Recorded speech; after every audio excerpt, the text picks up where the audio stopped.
Ya, halo, selamat sore teman-teman semuanya. Assalamualaikum warahmatullahi wabarakatuh. Salam sejahtera, Om Swastiastu, Namo Buddhaya, salam kebajikan, Wei Dong Tien.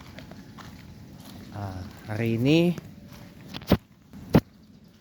ini ada sedikit unpopular opinion ya. Hujan hari ini. Sore ini hujan teman-teman di hari Selasa tanggal 25 Juni 2024. Ya, bisa dilihat ya, ini cuaca memang lagi mendung. Ya, ini hujan rintik-rintik ya. Ya, ini hujan rintik-rintik. Semoga tidak deras ya teman-teman ya. Nah, unpopular opinion saya kali ini adalah tentang panti jompo atau retirement house kalau bahasa Inggrisnya. Nah,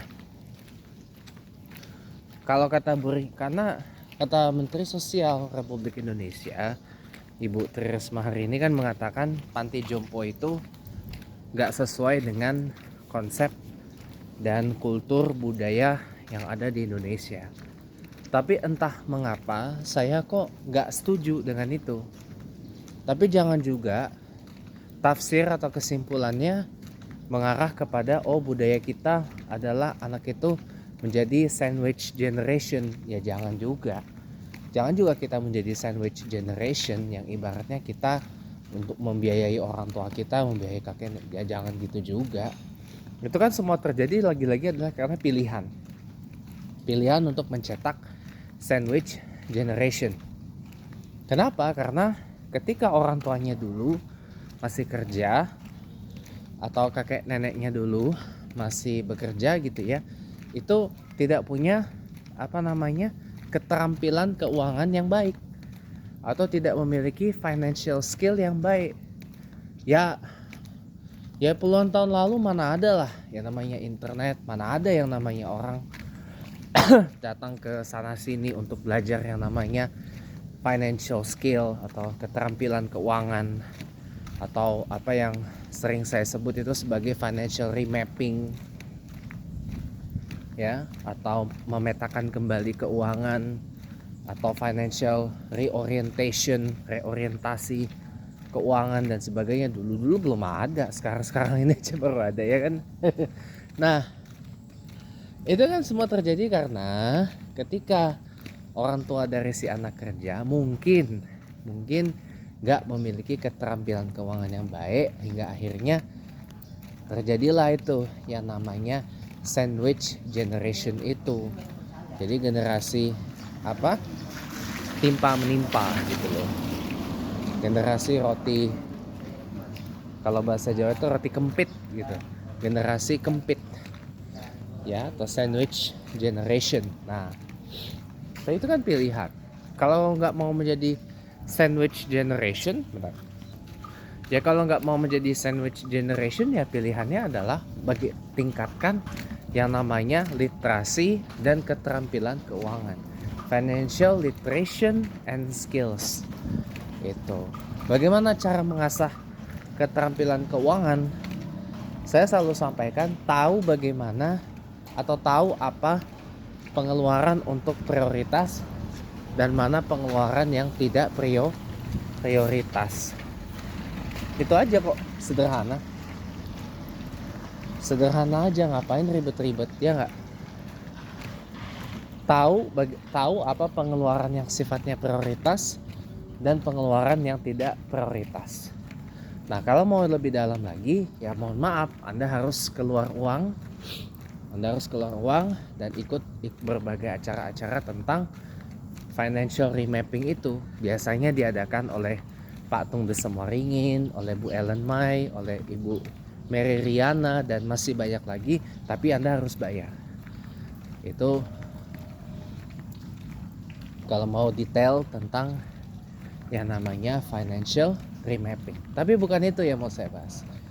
Nah, panti jompo atau retirement house itu kan sebenarnya adalah satu tempat yang bagus ya, tempat yang menyenangkan gitu. Nah, cuma orang pada nggak mau di Indonesia ini orang pada nggak kepengen mengirimkan orang tuanya ke panti jompo ya, adalah karena pertama kondisi apa itu namanya, kondisi panti jompo di Indonesia itu ya jauh dari harapan, apalagi panti jompo yang milik pemerintah, milik negara, buset, apa namanya, udah ya begitulah. Kalau mau itu ya panti jompo atau retirement house swasta gitu loh. Agak pricey memang, agak mahal memang, tapi mendapat apa yang dimau gitu loh. Masih lebih mending gitu loh. Mahal memang mahal, tapi apa yang didapat mungkin bisa lebih daripada retirement house yang milik pemerintah atau panti jompo milik pemerintah gitu. Yang kedua, karena terkendala dogma, mengendala doktrin. Oh, kalau anak mengirimkan orang tua ke panti jompo itu jadi seakan-akan apa, anak itu dibuang oleh orang tua itu dibuang sama anaknya gitu loh. Orang tua itu ditelantaran oleh anak gitu ya. Ya bukan begitu. Larinya juga jangan ke sana. Yang namanya anak itu kan yang kemudian dia nikah, dia kan pasti punya keluarga. Nah, keluarga kecilnya ini itu adalah prioritas dari seseorang anak yang udah nikah. Orang tua itu kan adalah prioritas yang nomor kesekian lah gitu. Pasti prioritasnya nomor satu adalah keluarga kecilnya, ya suaminya, istrinya, anaknya gitu. Orang tua atau saudara-saudari lain itu nomor sekian gitu loh, yang dipentingin gitu. Pasti akan lebih mementingkan keluarga kecilnya. Nah gitu. Jadi bukannya gitu. Jadi istilahnya, apalagi mohon maaf, kadang-kadang kalau anaknya itu kan kerja, orang tua tinggal sendiri di rumah, ya kan? Ya kalau ada ART bisa diajak ajak cengkrama, diajak ngobrol atau gimana. Ya tapi kalau kegiatan orang tua di rumah cuman ya begitu-gitu aja, ya sayang juga gitu loh. Makanya dengan dikirimkan ke panti jompo itu kan, orang tua kita yang sudah sepuh itu bisalah mendapat rekan-rekan atau teman-teman sebaya yang bisa diajak interaksi, yang bisa diajak bisa diajak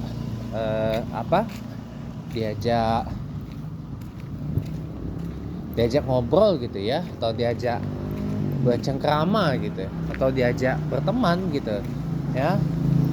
Dan di panti jompo itu juga ada kegiatan-kegiatan yang bagus gitu loh, untuk melatih kesehatan para orang-orang tua kita yang sudah sepuh itu sebenarnya. Nah gitu loh.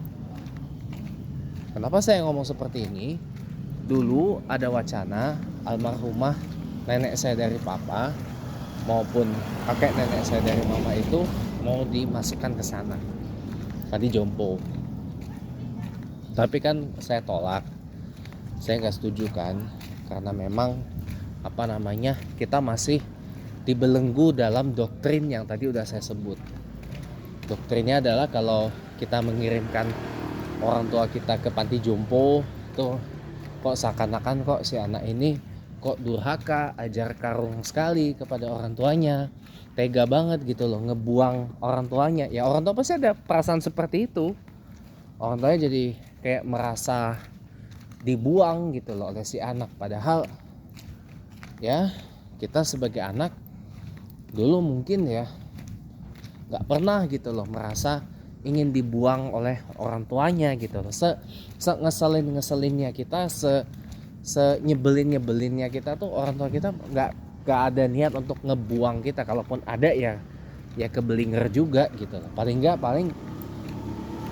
ngebuang anak dengan dalih mengirimkan ke pondok pesantren gitu. Itu kan dibuang gitu loh, dengan dalih dalihnya tuh itu. Tapi sebenarnya asbabun nuzulnya atau alasan fundamentalnya adalah orang tua nggak mampu ngurus anak, orang tua nggak mampu ngedidik anak. Makanya jadi udahlah dipasrahkan ke pihak lain aja, udah kirimkan apa ke pesantren gitu. Nah misalnya seperti itu. Tapi ini sekali lagi adalah opini yang nggak populer ya. Kalau saya sebenarnya gini, saya setelah membaca komen-komen dari netizen di Instagram ya, saya entah kenapa nggak merasa keberatan loh dengan adanya panti jompo itu. Saya malah setuju gitu loh. Malah gini, itu tuh menjadi motivasi. Kalau cuma sekedar alasannya ya anak ngirimin orang tua ke panti jompo biar istilahnya kalau orang tua kita di rumah itu nggak terlalu suntuk gitu kan, karena kita tinggal kerja, kita tinggal ada aktivitas ya kan, orang tua ya momong cucu. Tapi kan lama kelamaan kan cucu kan makin bertumbuh, makin besar ya kan. Ada waktunya cucunya itu atau anak kita itu kan bertumbuh, berkembang, berkembang ya kan, bertumbuh, berkembang dari yang tadinya di rumah aja, tiba-tiba udah masuk masa sekolah, masa playgroup, masa taman kanak-kanak, masa sekolah dasar. Gak usah jauh-jauh deh, adik samping saya aja deh yang sekarang ini, yang perempuan ini. Dulu waktu tuh ngerasa cepet banget ya. Dulu main waktu masih bayi gitu kan, masih bayi, masih kecil, masih cuma bisa baring doang, cuma minum ASI, minum susu ya. Sekarang udah 17 tahun, udah SMA, kelas 2 mau naik kelas 3, bentar lagi kuliah tuh, bentar lagi kuliah. Gak kerasa kan gitu. Jadi akan ada waktunya juga nanti sang cucu juga akan keluar dari rumah, dalam artian ya sekolah, bertumbuh lah gitu, sosialisasi nanti pasti itu akan kejadian. Nah kalau kayak gitu kan orang tua kita, bapak ibu kita cuman ya tinggal di rumah ngendon gitu kan, cuma ngendon doang di rumah, that's it. Makanya banyak yang solusinya adalah ya udahlah bawa aja ke retirement house atau ke panti jompo kayak gitu. Nah, cuma masalahnya kalau untuk keadaan sekarang kita masih tersandra oleh yang dogma bahwa ya kalau kita ngantar atau ngirim orang tua kita ke panti jompo tuh seakan-akan kayak anak ngebuang orang tuanya gitu. Padahal nggak begitu cara menyimpulkannya, nggak begitu. Nggak ada satupun niat anak ngebuang orang tuanya, itu enggak. Kalau anak ngebuang orang tuanya mah paling ketika udah dari dulu kali. Anak itu kalau udah taruhlah anak kehidupannya mapan, udah ngusir orang tuanya dari rumah tanpa ada alasan yang jelas, barang-barang baju-baju udah pada dikoperin, udah pada dilemparin ke jalan gitu kan. Nah itu baru Anda bisa menyimpulkan orang anak itu ngebuang orang tuanya. Tapi kalau cuma dikirimkan ke panti jompo, ditaruh di tempat yang layak gitu ya, akan bertemu dengan teman-teman sebayanya, teman-teman sejawatnya, yang dimana di panti jompo itu juga ada kegiatan-kegiatannya, ya masa iya dibuang gitu aja, ibaratnya pindah tempat gitu loh ya. Kalau sekarang kan gini kawan-kawannya, orang gini, generasi sekarang yang udah nikah ya biasa kan menitipin anak itu kan ke daycare, Bahkan di kantor-kantor pun juga ada yang namanya tempat penitipan anak atau daycare gitu ya, supaya nggak mengganggu orang tuanya kerja gitu, ya kan? Iya, ada daycare. Ya, terus orang tua di rumah ngapain? Gitu. Nah itu, makanya saya kelak ya, kalau untuk kedepannya mungkin pandangan tentang panti jompo akan lebih berubah lagi. Toh saya baca di komen-komen netizen di Instagram itu juga banyak yang menginginkan loh. Itu mereka menyatakan seperti itu dalam keadaan sadar dari keinginan dan kemauan mereka sendiri. Ya, mereka memilih untuk tinggal di panti jompo di kemudian hari, agar nanti tidak terlalu merepotkan kalau nanti sudah punya anak dan anaknya menikah, berumah tangga, beranak ya, agar nanti tidak terlalu merepotkan dan tidak terlalu ngebebanin gitu. Itu pasti terjadi kawan-kawan, pasti terjadi, nggak mungkin nggak terjadi, pasti terjadi ya. Ketika seseorang sudah nikah itu sudah apa, ibaratnya kalau di kultur saya, di kultur Inggris barat sana ya, orang tua itu udah ibaratkan udah menjadi stranger, udah jadi orang lain. Itu juga yang terjadi di Indonesia sayangnya gitu. Ketika udah nikah, orang tua kita akan jadi stranger, akan jadi orang lain. Percaya sama saya, akan jadi stranger, akan jadi orang lain. Gak mungkin gak percaya sama saya. Percaya sama saya. Gak mungkin jadi apa? Gak mungkin akan di nomor satu terus. Pasti kita akan fokus dengan keluarga kecil kita. Percaya deh. Gitu. Paham ya sampai sini? Jadi ya, kalau saya pribadi, saya pun juga punya hal yang sama gitu loh. Saya kalau nanti sudah punya anak, nikah punya anak saya nanti udah nikah, ya cucu gitu ya. Ya daripada nanti merepotkan, ya lebih baik udah tinggal aja di panti jompo, atau saya nanti bagaimana caranya nanti di usia senja saya, di usia tua saya nanti, ya saya tetap produktif, tetap ya pokoknya tetap produktif lah, tetap ada tetap ada penghasilan dan pendapatan sendiri lah. Jadi nggak melulu merepotkan atau minta uang ke anak gitu loh untuk ini dan itu. Setidaknya ya upskilling gitu loh. Jadi nanti ketika saya tua nanti tetap masih bisa masak, tetap masih bisa nyetir mobil, tetap masih bisa menggunakan HP, masih bisa ngerti tentang IT, masih bisa ngerti tentang apa yang saya ini sekarang gitu loh. Jadi benar-benar saya gunakan masa muda saya ini tuh untuk belajar gitu loh. Untuk belajar berbagai hal yang kelak nanti akan berguna di masa tua saya nanti gitu. Sehingga nanti saya nggak terlalu membuat repot anak saya nanti ketika sudah bernikah dan berkeluarga gitu.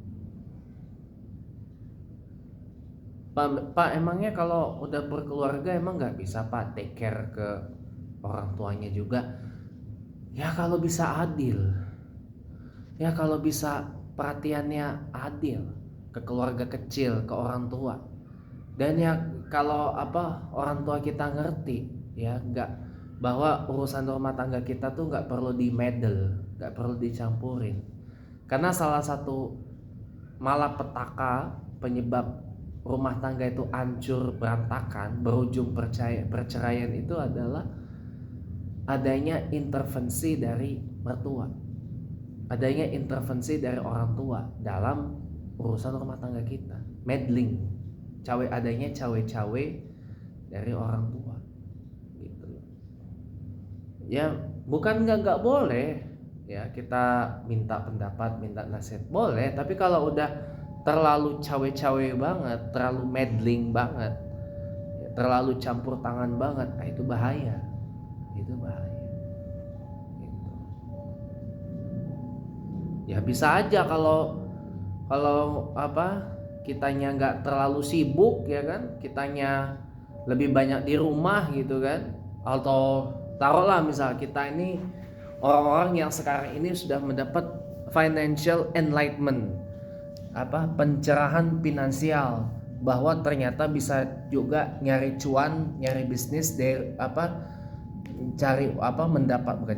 mendapatkan cuan, mendapatkan uang itu dari rumah. Ya dengan bisnis online, dengan virtual assistant, dengan investasi, dengan bagaimana uang itu bisa bekerja tanpa kita harus keluar dari rumah. Ya, kalau kita punya bisnis, kita punya usaha, goal terbesarnya adalah bisnisnya jalan, yang punya bisnisnya jalan-jalan. Nah itu. Nah mungkin bisa itu kalau udah memenuhi kriteria itu, ya walaupun kitanya udah punya keluarga, orang kitanya udah kitanya sama istri atau suami kita udah punya anak gitu ya, sementara di rumah kita masih ada orang tua kita, bapak dan ibu kita, masih bisa kita take care, masih bisa kita perhatian ke orang tua kita, masih bisa. Tapi gimana lah kalau kita kerja 9 to 5, jangankan 9 to 5, 7-11 lah ya. Ibaratnya kalau kata Pak Tung Desemaring itu, pergi pagi pulang malam, gaji gak seberapa ya, itu kerja apa dikerjain gitu. Tiap hari rutin, tiap hari berpuluh-puluh tahun rutinitas kita begitu terus. Kasihan orang tua kita di rumah. Ya kalau cucunya masih kecil, si bayi ya. Tapi nanti kalau udah tiba masanya sekolah, gimana? Nah malah sendirian. Nah sementara orang tua kita di rumah lebih banyak dalam tanda kutip nggak ngapa-ngapain juga, dan tidak interaksi juga dengan rekan-rekan sebaya. Nah coba itu gimana? Di tempat saya ini alhamdulillah, tiap pagi saya lihat orang-orang yang sepuh-sepuh jalan kaki cengkerama itu ya, tapi itu kan sesaat. Begitu sudah di rumah, apa hilang? Apakah enggak, rasa sepinya hilang gitu aja? Enggak, tetap aja. Nah maka itulah makanya kalau saya pribadi sih ya panti jompo no problem gitu loh, nggak ada masalah. Malah saya kepengen tinggal di sono nanti kalau udah itu. Atau enggak, pilihannya adalah menjadi orang-orang yang produktif nanti di masa tua gitu, dengan upskilling di masa muda gitu loh. Jadi banyak-banyaklah upskilling di masa muda sebelum nanti di masa tua kita benar-benar menjadi orang yang nggak guna sama sekali gitu. Jadi kalau soal panti jompo buat saya no problem ya. Masalah bukan budaya Indonesia, ya itu tafsiran Bu Risma lah. Itu saya nggak ambil pusing tentang panti jompo atau retirement house itu. Oke, dari saya hanya itu ya, karena Jakarta bentar lagi mau maghrib. Sampai di sini dulu. Mohon maaf malam ini Chatterbox-nya tidak tayang karena ada webinar tentang MC yang saya harus hadiri malam ini. Selamat sore, selamat petang, dan sampai jumpa lagi.